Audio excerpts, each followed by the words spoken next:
What is good, everybody? We have made it through the first week of the 2022-2023 NBA season. It's your boy Dexter Henry here. We've watched basketball for almost a week. Last time we came to you guys, basketball had not started exactly yet. So we were previewing things. The offseason is over. The regular season is in full swing. Some teams have played 3 games. Some teams have only played 2 games heading into Monday night. But there's been a lot of reaction. And y'all know some of y'all out there been doing too much. You've been overreacting, ready to jump off the bridges, buildings, whatever it is, jumping out the window, whatever it is that you might do when you're overreacting. And that's what we've heard a lot about. So there might be some teams with this, let's be clear, people, very small sample size, that you might look at and say, that don't look good. And there might be some teams, they're still trying to figure things out. It's 3 games, people. 3 games. But we had to talk about some things. We got to talk about that. Maybe we're tripping. Maybe we're bugging.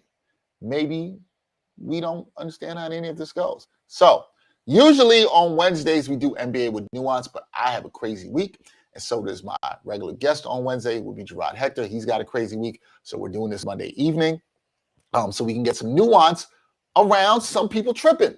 Because some people be tripping. So I got to bring in my man from True Hoop, NBA writer, great from there. Also, you catch him on the 7 Footers podcast with our homegirl, Jenna Lemoncelli. That is my guy, Jarod Hector. Jarod, what's up, man? I'm good, Dex. How are you? Not overreacting about anything yet, are you? No, not me. You know what I'm saying? I try to keep it pretty even keel, like can't be tripping on this stuff. Just, it's sports, people. You can't be getting that mad. Look, I'm not going to tell anybody not to be mad. You might have seen some stuff from your team where you're just like, what? Although, and we're going to get into this, I feel some of the people that are mad, Jarod, they've seen things from these teams, and it's like, you know what this was. This shouldn't be surprising. Yeah. There's a lot of that where you're like, you should have known what this was. I'm like, where should we start? Because there's so many possibilities. Man, you know where we're going to start. Because I felt like I might have had to come on this show and play taps on this team already, the way some people are talking. And for those who don't know, Jarod knows, because, last year we had to play taps on people when they got out the playoffs to show them the proper respect. And now, it's too early for taps, all right? Or it might not be. I don't know. I don't know. But here's the team everybody's talking about, Jarod. What everybody wants to know. The Los Angeles Lakers. Yeah. They are 0-3. Mm-hmm. Now, and I'm going to let you go on this, but I think if you had looked at their schedule and you looked at the first 3 games, me looking at it would have said, you play Golden State opening night, you play the Clippers 2 nights later, then you play the Trailblazers 2 nights later. I would have said, 3 nights later. I would have said, the best you could do is 1 and 2. 1 and 2 seems realistic, right? So for me, I'm not tripping that much about 0-3. But I do think there's room to trip about how the 0-3 looks. Okay? And I'm going to let you take it from there. Because when you look at the Lakers and their 0-3 start, are you concerned? Should you be concerned? Is it an overreaction? If some people say, hey, I don't think this is a playoff team. I don't think this is a play-in team. Is that even an overreaction? I mean, I think let's take a step back, right? Like 0-3, of course, no one wants to start the year 0-3, but this ain't football where they only play 17 games. They play 82 of these joints, okay? They got 79 more to go. They're not going 0-82, all right? So Laker fans, step back away from the ledge. It'll be all right. Now, one thing that you should look at is your team is actually good defensively. If you look at those first 3 games, and again, small sample size theater, and it's a little noisy, but defensively, they're a top 8 defense. They're pretty good on defense. Look, Russ is trying on defense. AD is looking like a DPOY candidate. They're doing good things defensively. So, nothing to fear there. Offensively, of course, that's where y'all got a little bit of a problem right now, and it's the shooting. They are the worst shooting team in the league. Dead last in 3-point shooting, dead last in effective field goal percentage. Now, LeBron came out after game 1 and said, we got a lot of good looks, but maybe they're giving us those good looks because, after all, we're not a team constructed of great shooters. Not like we have a bunch of lasers over here, right? Okay, compared to the Golden State Warriors, yeah, y'all ain't that, right? Y'all ain't the Brooklyn Nets in terms of shooting. Okay. You don't have a bunch of 39, 40, 41, 42 career three-point shooters. But Kendrick Nunn, Patrick Beverley, LeBron, league average three-point shooting is 35%. All those dudes for their career are at 35% or better from three. And you got Austin Reeves who can shoot it a bit. Like, so this team, like, you're better shooting than what your numbers say. And we know that 3-point luck is a thing. Dex, if they hit a couple more threes in one of those two games, those first two games, they're 2-1 maybe instead of 3, right? So, I mean, let's not lose our minds on this, okay? Okay, so that's that part. The other part, Laker fans going nuts because of Westbrook. Okay, look, we know Westbrook is not good anymore. Like, we're aware of that. I will say, however, he is competing and trying on defense. You're watching him; he's engaged on that end of the floor. Offensively, we know if he doesn't have the ball, I mean, he's nothing, right? He just stands in the corner. He doesn't cut, doesn't do anything. So you're essentially playing 4-on-5. When he has the ball in his hands, right, he makes seemingly not intelligent decisions, like he did in that game against Portland, where up 1 with 30 seconds left, he just dribbles right into a mid-range jumper when it's like, bro, we're up. No need for you to shoot right here. Like, let's let some clock wind down. When LeBron talked about it after the game, no one shot and score and whatever, and then he double backed and said, y'all trying to get me to talk about Russ, whatever. Look, here's my problem. This roster is not great in terms of construction, but I got to blame LeBron for that, all right? You are the one making these moves. You wanted Russell Westbrook here. I go back to this a million times. When he first got to LA, you like, and this is a LeBron trope. This is what he does. He doesn't like playing with young guys, okay? He'd rather have old guys who know what they're doing, okay? But this is why you're not winning games, because you got old guys who know what they're doing, but they can't do it. Wouldn't this team be better off right now with Zubac, Brandon Ingram, Lonzo Ball? Right? You'd be a hell of a better team now than you are, right? If you had those guys today than you are now. But LeBron's that's not his MO, right? He doesn't want young dudes. He got no time for development, all that. Look, they won the title with AD, so I guess cool. It worked out, but this team is old. They don't have a lot of draft capital. I mean, they not only did they trade away young players, they traded away so much capital to New Orleans to get AD. By the way, take a look at New Orleans roster. They got a lot of good young talent over there, right? And it's like, hey, that's all those Lakers picks. Josh Hart, another guy they moved away, is now in Portland. Another capable NBA star who can shoot it from 3. But you don't want them dudes because LeBron doesn't like young guys and he doesn't like guys who aren't proven. Okay, well, my guy, this is what you want. You got it now. Yeah, I agree with it pretty much everything you said. And I look at this team and I say it's a poorly constructed team. We can say that. This goes back to last year making that Westbrook trade.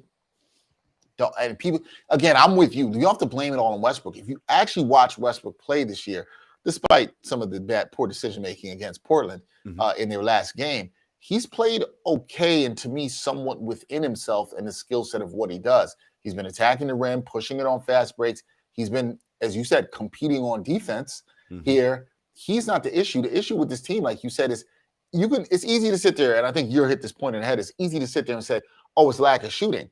No, there's guys shooting below what they are hitting. This is just like in baseball. When you are not producing up to your batting average, your career batting average, guys are not producing up to their career 3-point percentage. Lonnie Walker's got to be better from downtown. I do think it'll help when they get Thomas Bryant back. He'll help stretch the floor a little bit for them. But I wouldn't jump so quick to overreact. I'll tell you what has looked good for the Lakers, and I think it's not getting talked about enough. AD's looked good. Oh, you just still get scared every time he goes down, but he's looked good. And there's something for that. And LeBron has looked fine. Now, sometimes I feel like he's jacking too many threes. It's a problem when you're looking at LeBron and he's the best shooter on the floor for you. That's not how you generally want things to go. And I think that's a little bit of a problem for them. And do I have concern about the Lakers? I guess for me, no, because I just didn't think they were that well built. So I'm just not that concerned. Well, here's what I will say about that, and I'm with you. What's bothering me, and I'm sure Coach Thorpe talked about this, is the leadership or lack thereof coming from LeBron James. Like, doing the whole thing about we don't have a team full of lasers, and I don't listen to these shows, but Stephen A. Smith said this on First Take. He was like, "You're the one who said after game one we're not a team full of lasers, right?" And you know what the general public is going to read into when you say we're a team that doesn't have a bunch of lasers, right? They know they're going to assume who you're speaking about. And they're going to assume Russell Westbrook, right? That's what's going to happen from the general basketball watching public. And, so in that way, you kind of throw Russ under the bus there, right? And then you do the whole thing after after the Portland game. You guys are trying to get me to say stuff about Russ. It's like, but you already did after game one when you said we got a team that got a bunch of lasers that don't shoot well, right? So, I mean, LeBron, and this is the point where he's got to galvanize and lead in a different way. We know that LeBron's typical leadership style is passive aggressive, subtweeting people, talking slick in the media, pointing out their mistakes on the floor when in fact, yeah, but it's your fault that happened because you're not guarding your man, right? All those things that he does, right? That's all well and good when you're still like peak LeBron. But at this stage, like, how are these guys dealing with that right now? They're like, look, man, like you ain't doing your job either. You know what I mean? Right. So right. It's just not a positive environment for winning right now. Yeah, I'd be concerned about that. I'm definitely being concerned about that. Shout out to Shadika Ferguson. Thank you for saying great stuff. Appreciate that. Hit that like button, share the show. Appreciate that going on. Okay, let's go to the next team that people are going a little crazy about. That would be the Philadelphia 76ers. They are 0-3. Now, I'm not going to say I am terribly concerned either here, but the antennas are up. The spidey senses are tingling a little bit here. And I will say this. If they don't figure this out, the hot seat for Doc is going to get really hot. Okay? It's going to get really hot. I wouldn't be tripping about the loss to Milwaukee on opening night. Or Boston. Or Boston, too. Wouldn't trip about that. Excuse me, that Boston was opening night and Milwaukee was the second night. My bad on that. I wouldn't trip too much about that. Those are two really good defensive teams. And they were in the games. They made the games ugly. I thought if you're a Sixers fan, James Harden's looked pretty good. Embiid has looked okay in spurts. He was really good the other night, gave you 40, and they still lost. That's another concern. Now, if you want to be concerned about the San Antonio loss, yeah, I'm with you. They lost to San Antonio, who's coming off a back-to-back. They played Indiana the night before. You're at home. You don't put that team away. Bad job. There's no way around that. Okay? No way around that at all whatsoever. Yeah. I haven't delved into all the advanced numbers with them, but some of my issues that I might see when I watch their games is a little bit on the perimeter defense, which is some of my concern with them. And I think probably for you, Jarod, might have been some of your concern with them this year. They have a small backcourt with Harden and Maxey, not plus defenders. And their best defender off the bench now is probably DeAnthony Melton, who's given them good minutes, formerly with your Grizzly Cubs. What do you have a concern level at Philly in 0-3? Or are you kind of like, I need a little bit more to wait and see? I need a little bit more wait and see. I think, look, I think Harden's been playing well. I think we talked about this on one of our shows, Dex. If Harden is 20 points a night and dishing out assists, right? 8, 9, 10, and he's shooting 36, 37% from three, that's the recipe for success. But that coincides or has to coincide with Joel Embiid playing like an MVP. Well, he has not through the first 3 games. He did against San Antonio in game 3. For those first 2 games, he wasn't.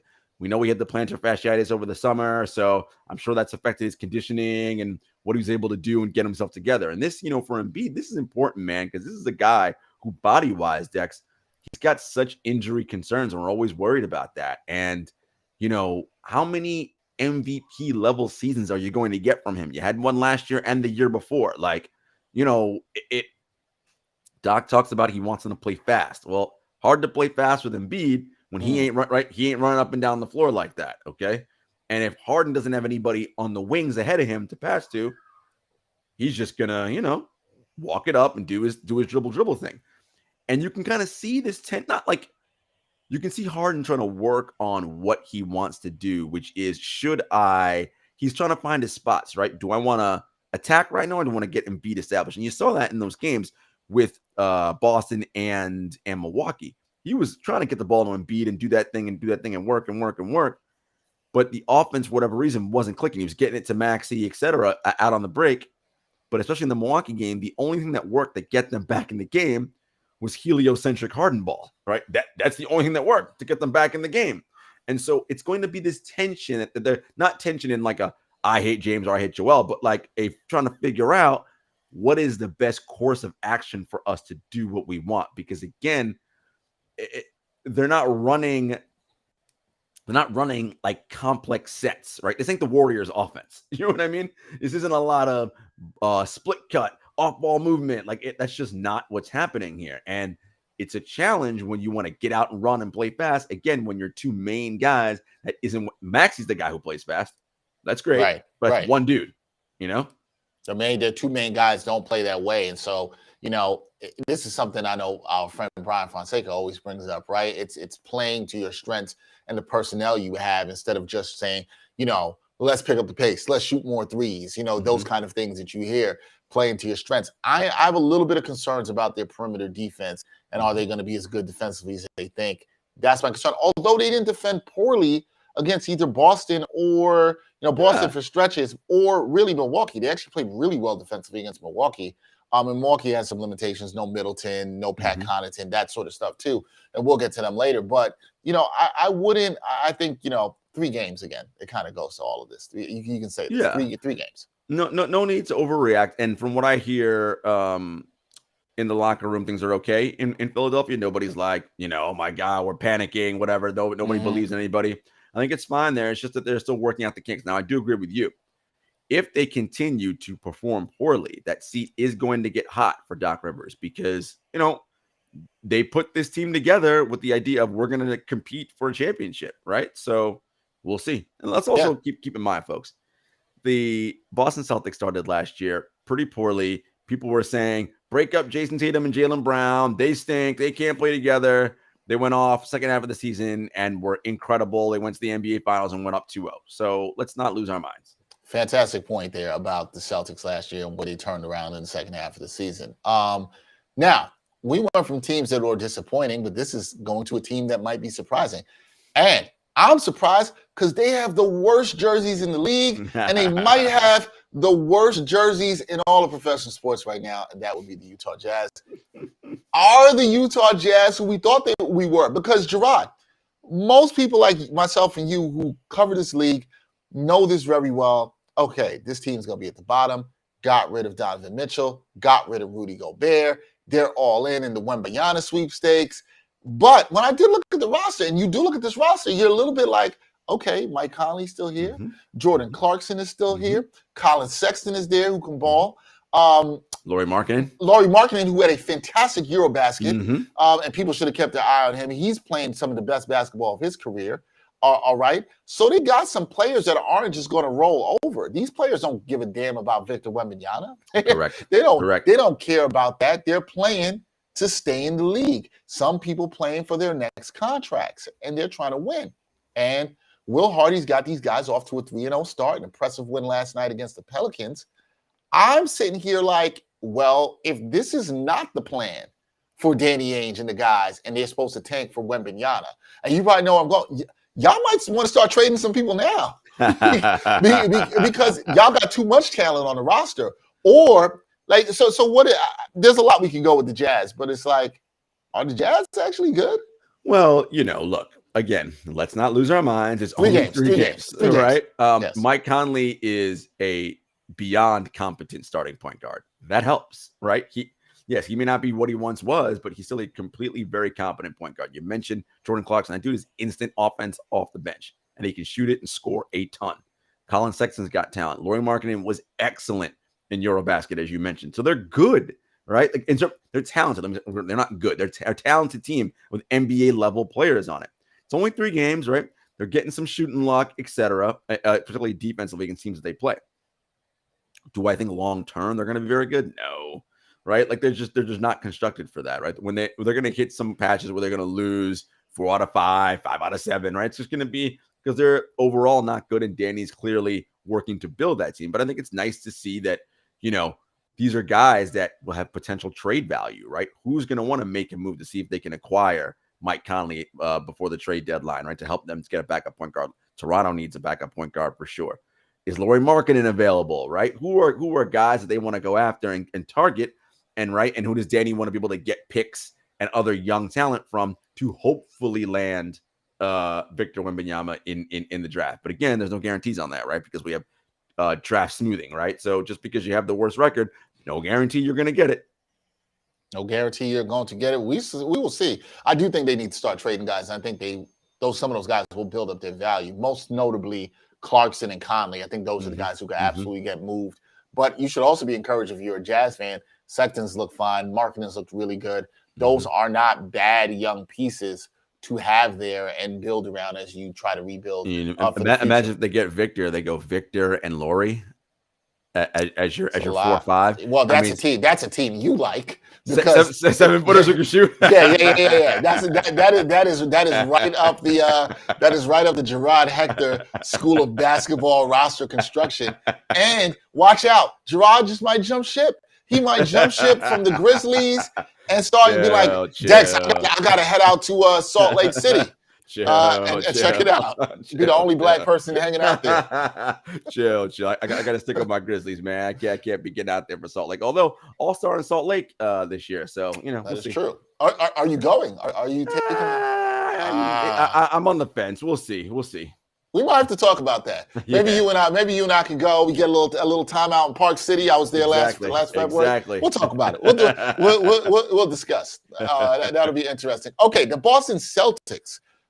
They're off to a strong start. No Udoka, no problem for the Celtics. And I think there was fair reason to be concerned when you looked at this with the Celtics and saying, okay, everything that's going on with Ime Udoka, is this going to affect the team? Is this going to affect how they start?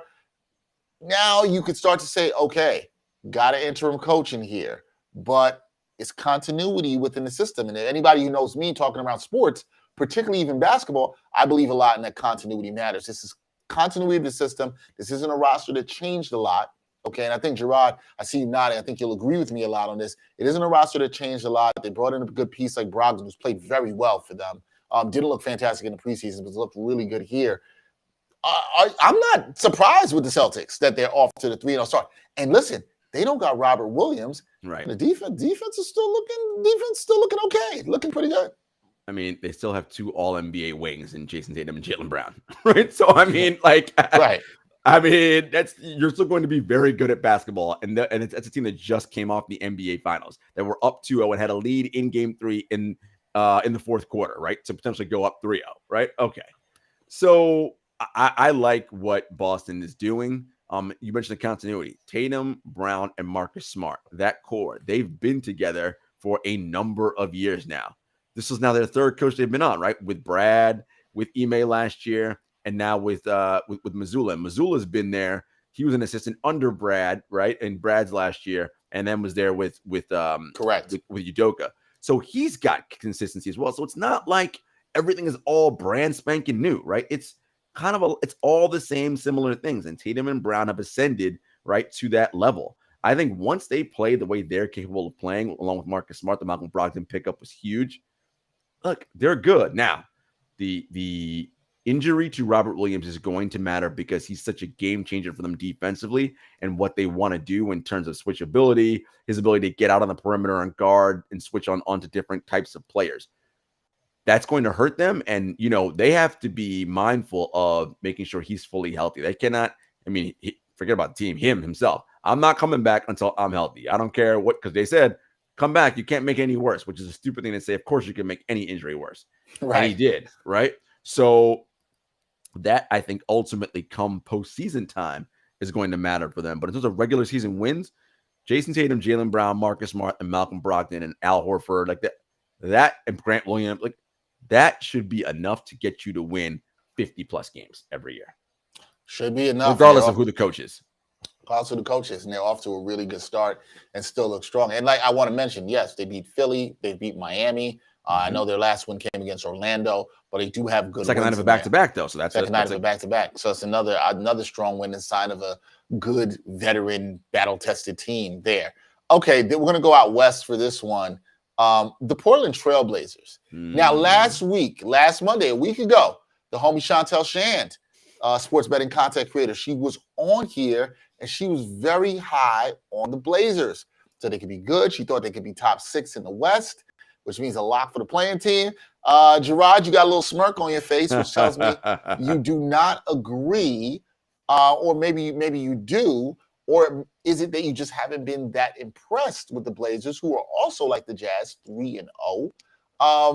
Are you buying the Blazers here? Or First of all, shout out to the homie Chantel Shan. You know, you like the Blazers, you like the Blazers. Again, 3 games in, I'm not excited. Let's calm down, okay? Let's see where we are 10, 15 games in, 20 games. Okay, then I can start really. I think the Blazers, look, of course you have Damian Lillard. You always have a chance. But Damian Lillard and Anthony Simons backcourt, that's Dame and CJ, but in some ways a lesser version, right? Because Anthony Simons isn't the player CJ McCollum is right now. Now you're going to say you got Jeremy Grant, a little better on the wing defensively. All right, I'll give you that. But, you know, can Jeremy Grant do that and be an important wing stopper and a reliable number 2, sometimes 3 option on a playoff team? I don't think we know the answer to that, right? I don't think we've seen that. You know, Nurkic is Nurk. You know, I mean, he's what he is. I just, you know, Nurk's not great defensively. I'm just not sold on this team, right? Like they are who they are when they had Dame and CJ in many ways, right? Just a couple of different people changed around. We'll see if any of the young guys have gotten better, right? But again, 3-0, kudos. You're not looking terrible. Everybody's excited. Talk to me after 10 games. Talk to me after 12, after 15. You know, if they're still on the right side of the ledger looking at like 12-3 or okay, 10-5, all right, like I'll start reevaluating. All right, we got to check back in with you on that. But I have a feeling that, like, if they get to that, like, 10-3, 12-5 in a couple of weeks, Chantel Shan is going to be like, I told y'all so. I told you. She will. I told y'all. She's behind them. Back east, the Milwaukee Bucks. Mm-hmm. All right. And here's my thing about this team. They're 2-0. They have not played 3 games as the time we're recording this. But what I've noticed when you watch this team is they're doing things a little bit different defensively than they have before. If anybody who's watched the Bucks and known the Bucks give up a lot of threes, but they never gave up the corner threes. Now there seems to be more of an emphasis on closing up on the 3-point line and not giving up threes as easily to weak shooters. And there was strategy to this, because I always thought there was a lot of talk about Bud and being like, oh, the Bucks just give up threes. No. The way they were rotating and making people rotate the ball, they were making it go to a lot of elbow threes to weaker shooters on the opposition, if you've been watching this. Now there seems to be more of a focus on closing out. I wonder how much of that has to do with just talent changing in the East, right? You've got dynamic wings, as you mentioned, in Boston. You've got playmaking on the perimeter that you would see if you face somebody like Brooklyn. So now you have to, and now obviously Philly got a bunch of shooters around Embiid. Now you can't play and give that up as much against a high-end talent. Now, the question I have for you, Jarod, is have you noticed this at all once? And 2, do you think this is a good strategy? I think it is, and to start employing it in the regular season and working on it as you get healthier towards the playoffs. Absolutely. The Bucks are definitely changing their defensive strategy. And, you know, it used to be sell out to guard the paint at all costs. We'll give up threes. Now they're shifting that a bit. And I think that's important, right? Because there is a lot of talent, as you mentioned, in the league.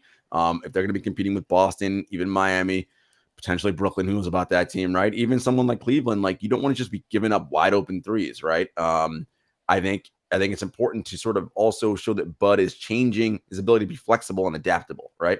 That was one of the knocks on Bud, is that he doesn't change, he doesn't adapt. So this is good for them to see them doing something different in the regular season, using it as a lab to test and try different theories. I think that's important, because if Milwaukee wants to be good, they're going to have to be able to, of course, lean on your strengths and what you do well, but show some defensive flexibility and some versatility and adaptability based on whom your personnel is. Yeah, I think that's something you want to do in the regular season. You should strive to do as much as possible, and you know, hopefully they're able to do that and continue that and build on that as they're adjusting to what is going on around the league. One other Eastern Conference team I wanted to talk about that you and I have talked a lot about over the last years, I think a lot of NBA people have, and that's the Brooklyn Nets. The Brooklyn Nets, they are 1-1. They got smacked down in their first game of the season against the New Orleans Pelicans. Then they came back in what was a very entertaining game against the Toronto Raptors. and they were able to pull out a win after they came back from being down, blew a lead, and then pulled it out in the fourth quarter. How do we evaluate the Brooklyn Nets? Because I'm still not sold. I have a lot of questions, particularly around one player, two players actually. But how are you evaluating this team from what you've seen? Because they have a very interesting week here now. They've got a game tonight, which we'll get to later, against Jarod's Memphis Grizzlies. Then they played the Milwaukee Bucks. And I want to mention something that was brought up to me when I did a video the other day at the NewYorkPost.com with Brian Lewis, the great Nets beat writer. He said, look, one of the things I'm looking at in these next couple of games is, can this team rebound? This has not been a very good rebounding team. They're now going to go play one of the two best rebounding teams in the league. And he's absolutely right about that, especially if last season. Has this team going to rebound? I have other concerns, but what are your takeaways from the Nets through their first two games? You know, it's Jekyll and Hyde, and you see the potential they have to be very good, and you also see all the problems that plague them. You know, playing the right way is a mindset, right? And when I say the right way, I mean hustling, running your sets with conviction and purpose, getting into your actions, gang rebounding, all the things that like coaches, that sounds like coach speak that they say at the end of every game, why we lost, we weren't doing these things. But that's a mindset, right? Your best players have to lead and do that. If they don't, the guys at the bottom of the roster, they ain't doing it, right? Like if those guys aren't doing it, we're not doing it. And that home opener against New Orleans, you could just see Brooklyn look like they were jogging into their sets, just jogging to their spot on the floor. Meanwhile, New Orleans sprinting, racing to their spots, like setting hard screens, like really gang rebounding, going up with two hands. I mean, fundamental things. Going up with two hands to the rebound, securing it. I mean, you got Nets players, one hand on the ball, getting knocked away, jogging. It's like, what? Do you guys know this is an actual regular season game we're playing? Like, are you aware this is basketball? It took them a whole quarter. In that second quarter against New Orleans to play a lot better. But by that point, they're already down 20. They had to fight like hell just to get back to cut it to 8. They looked a lot better in the Toronto game. Yep. We saw Kyrie shoot the ball better. Nick Claxton really had a very good 2 games. We see his activity. You know, Durant doing his thing. The bellwether for them, though, Dexter, is Ben Simmons. There we go. This is what I wanted you to talk about, Jarod. There we go. And right now, shout out to my guy, Coach Stewart, who says he's not an NBA player right now. That is quite the statement there. Okay. You can see it. First of all, he fouled out in like 20 minutes in the first game, which was just like crazy. Yep. A little better in the second game. And this is not like, oh, he doesn't shoot.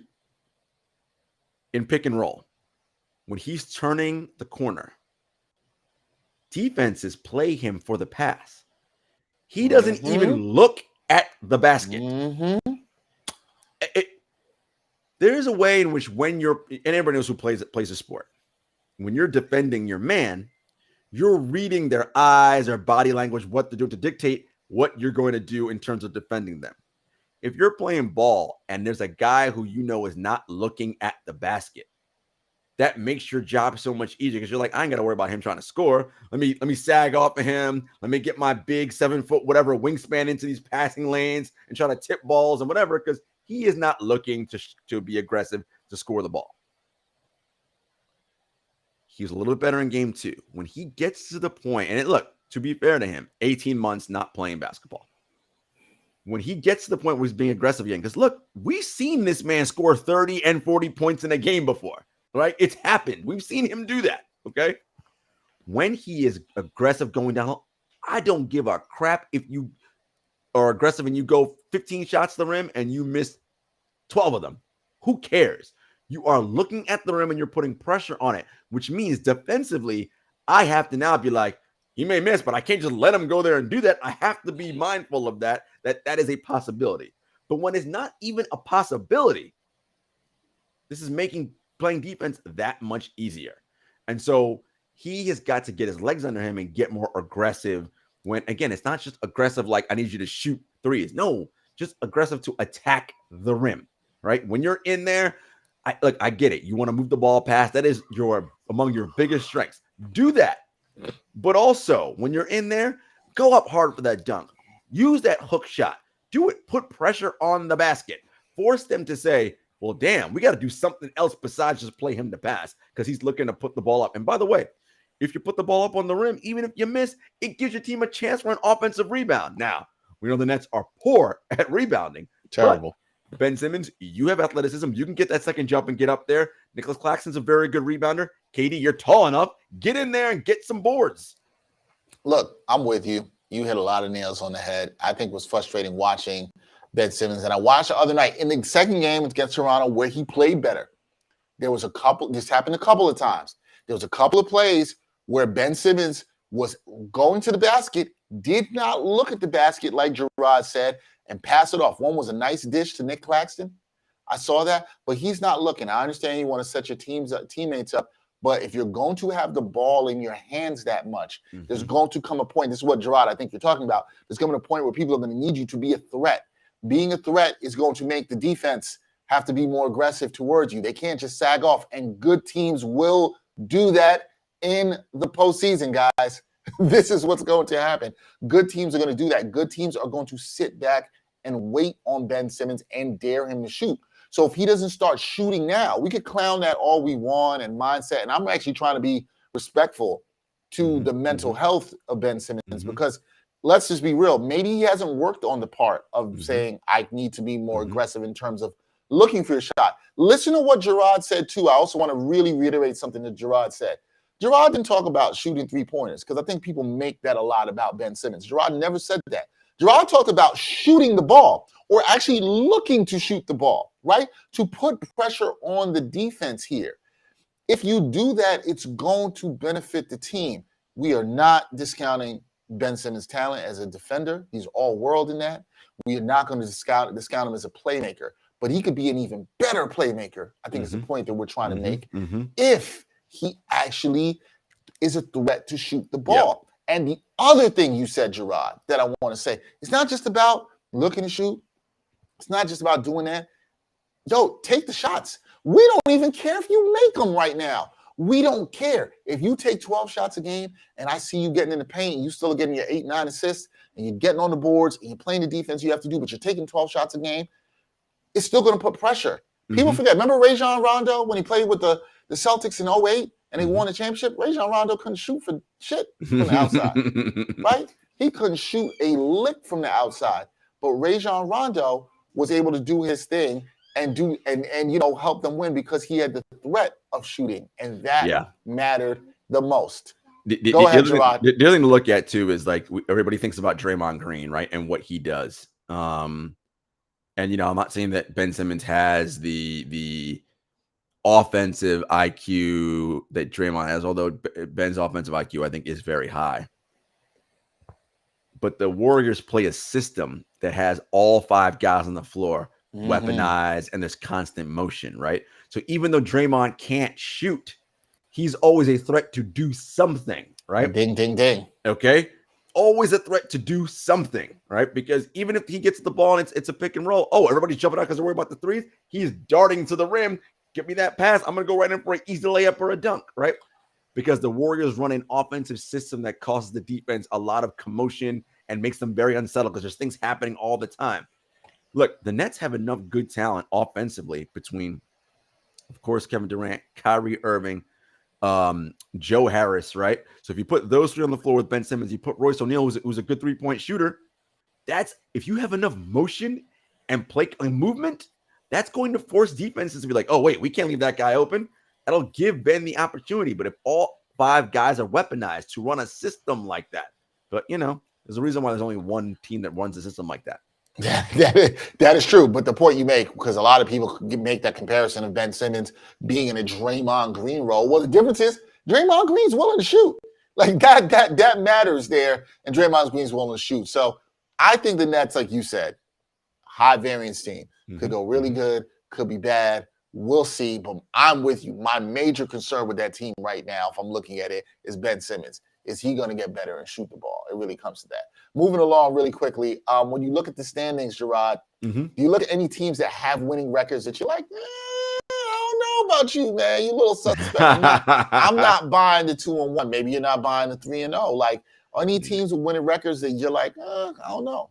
I mean, it's early, so I mean, look, I don't think Utah's going to finish the entire season at the top of the Western Conference. So if you're asking me if there's and Portland, which are the two teams we discussed, so if you're telling me, I don't know, Yeah. those are the two teams that like at 3-0 top of the West. I don't think they're going to remain at the top of the West come the playoffs. But again, for everybody, most teams have played 3-2 games. Tonight will be 4 for some. Way too early. Check back in at 15-20, and we'll have a conversation about all right, who's fool's goal and who's not. Yeah, two teams I will say to keep an eye on, right? That I'm just like, one we talked about. I know you and I are on the same page of this. We are not high stock on the Phoenix Suns at all whatsoever. So I'm a little bit like, oh, y'all 2-1. Oh, I still see some problems. The other team for me in the East is the Atlanta Hawks. I have been suspect of the DeJounte Murray and Trae Young backcourt pairing. There seems to be a lot of taking turns. I think that's something people need to watch to see how that can work out. I don't buy it that much that it will work out, but that's something to keep your eye on. I'm not really sure how good they can be. And then, it's what you can get out of some of their younger role players and this Collins and other guys take another step. And, we'll see that. But, this is NBA with nuance that we like to have every Wednesday, but we're doing it on a Monday evening. You wanted to talk, Jarod, about NBA leadership that matters. And I found this to be important in talking about it, especially this week, so early in the season, because that's where a lot of the tone is set. You mentioned LeBron and his leadership style. This can be in the front office. This could be on the court. This could be coaching, obviously, as well, too. What are you seeing in terms of leadership around the league and why you feel like it matters so much, even at this point in the season? Well, it's so interesting, Dexter, and I brought this up in the context of, Steph Curry and the Warriors and why I say Steph and the Warriors versus everybody else. That punch that happened between Draymond Green and Jordan Poole.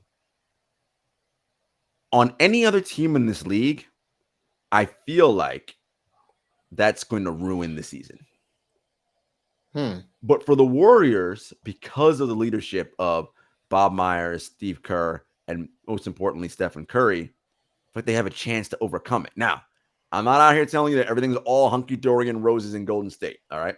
There are still some feelings about that, about Draymond and what he did to Jordan Poole, but Stephen Curry and his leadership style, I think he allows the rest of the team to move forward with it because he's a different kind of, and look, you know me, Dex. I'm not one of these like, oh my God, can we stop blowing flowers up Steph's ass, right? Like, but his makeup and his mentality, he's a different kind of superstar.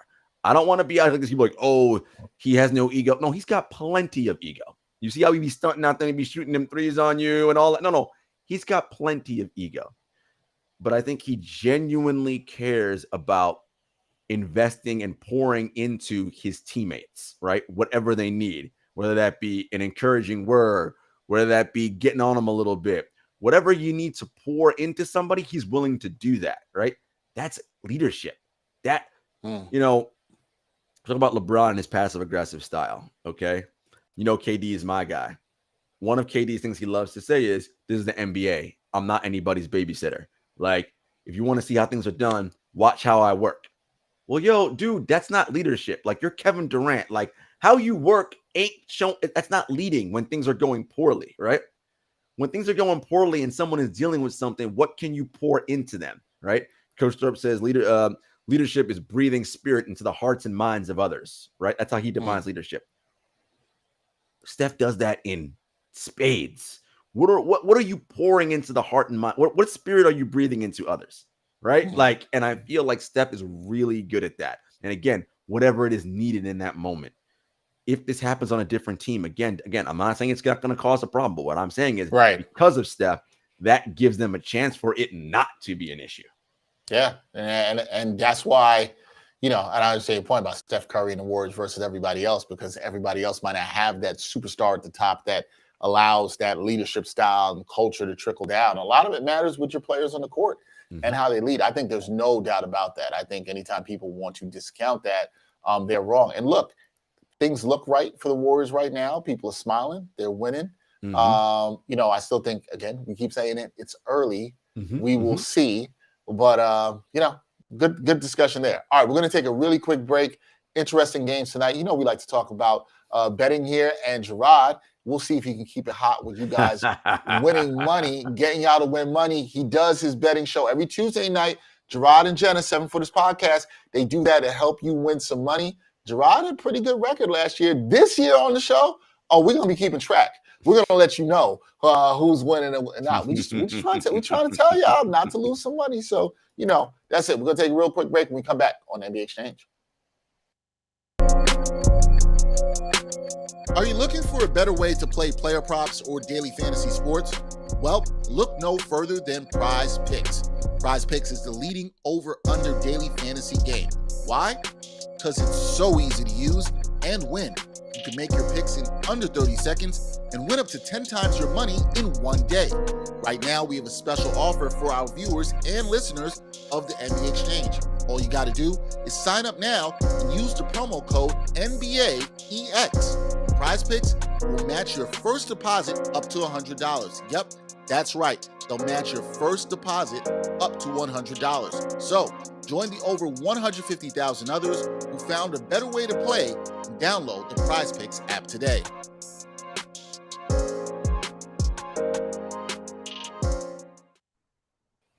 All right, well, make sure you use that Prize Picks code NBAEX. Get that first deposit matched up to $100. 8 games on the NBA schedule tonight.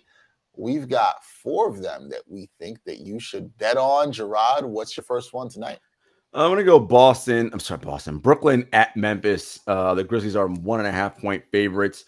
Over under line on there is 233.5. I'm actually surprised people. I'm going against my Grizz tonight. I just think that no Jaren Jackson on the floor. There's some defensive things that have got me a little bit concerned. Look, Luka going nuts on them. That's what I mean. It's Luka Doncic. Like, I'm not going nuts off of that. Desmond Bane struggling a little bit to shoot the three. I think that this Brooklyn team presents a matchup problem for them, particularly when they don't have Jaren Jackson Jr. I can see Kevin Durant in particular exploiting them defensively. So look for any player props with Durant as well. 25 plus. I think Ben Simmons is going to do a decent job making it tough on John. Like, no one's stopping John Morant, but I think Ben might make him a little less efficient tonight. And if Desmond Bane isn't hitting from 3, you know, I just think that it's going to be a little tough sledding for the Grizzlies tonight. So I like the Brooklyn Nets tonight, so you can take them +1.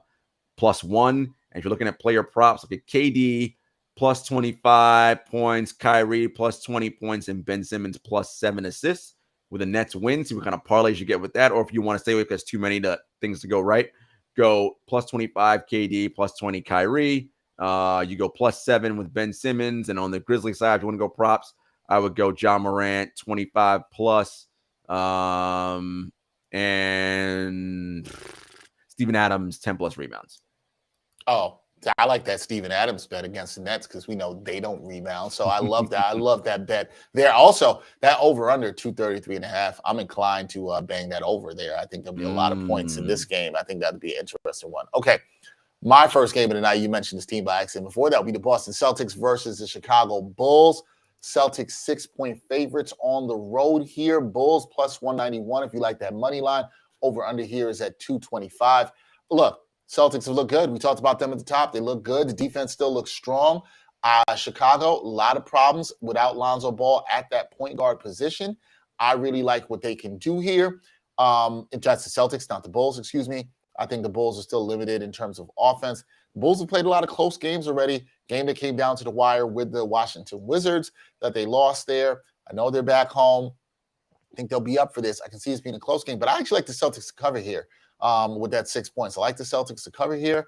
Also, look for any props in terms of made threes with Jason Tatum or Jaylen Brown. I like that. If you see anything over 2.5, I say bang that. I think that's a really good look for you there. I like that. There's not too many other props I love in this. Also, look at Malcolm Brogdon, what you're seeing in terms of him getting off the bench. You can see him anywhere around 13, 14 points. I like the over there. He's been really steady off the bench in terms of scoring and distributing. So look at that as well, too. But give me the Celtics to cover the 6 points tonight against the Chicago Bulls in Chi-Town. What you got next? All right. My next game, Denver Nuggets on the road in Portland, taking on the Trailblazers. Second night of a back-to-back for Portland, but Portland is at home. Denver minus 4.5. I like Denver to cover this and kind of pick up the win relatively easily. Look for Nikola Jokic, anything triple-double related. Michael Porter Jr., 20-plus points.